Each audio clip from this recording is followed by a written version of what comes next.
নমস্কার বন্ধুরা, আমাদের চ্যানেলে আপনাদের সকলকে জানাই স্বাগত। বন্ধুরা, আশা করি আপনারা সকলেই খুব ভালো আছেন। বন্ধুরা, এবার মাধ্যমিক পরীক্ষা নিয়ে কন্ট্রোল রুম চালু করার নির্দেশ নবান্নের। কী কী সুবিধা মিলবে এই পদ্ধতিতে বিস্তারিত জেনে নিন ভিডিওতে।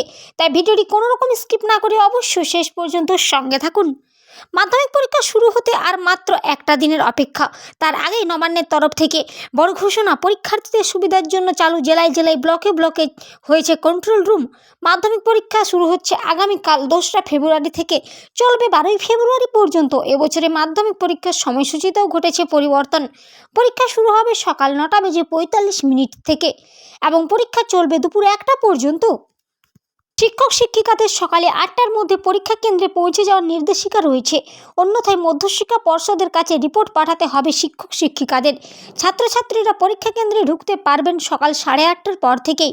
নবান্নের তরফ থেকে জেলা শাসকদের উদ্দেশ্যে করা নির্দেশ, যাতে অবিলম্বে জেলা স্তরে কন্ট্রোল রুম চালু করা হয়। প্রথমে জানতে হবে কেন এই কন্ট্রোল রুম থেকে ছাত্রছাত্রীরা কী কী সুবিধা পাবেন। পরীক্ষা সংক্রান্ত যে কোনো সমস্যা নিয়ে পরীক্ষার্থীরা তাদের সমস্যার কথা জানাতে পারবেন। কন্ট্রোল রুম থেকে যথাযথভাবে তাদের সমস্যা সমাধানের চেষ্টা করা হবে।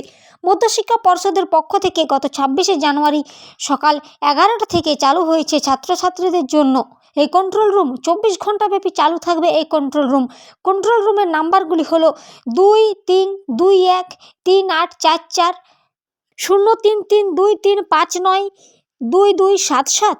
বর্ধমানের কন্ট্রোল রুমের নাম্বারটি হলো 9147135747। মেদিনীপুরের কন্ট্রোল নাম্বারটি হলো 9147135752।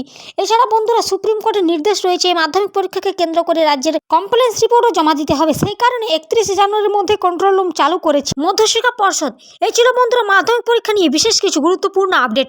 এরকম প্রতিদিনের প্রয়োজনীয় আপডেট পেতে চ্যানেলটি অবশ্যই সাবস্ক্রাইব করে পাশে থাকা বেল আইকনটি প্রেস করে সঙ্গে থাকুন। ধন্যবাদ।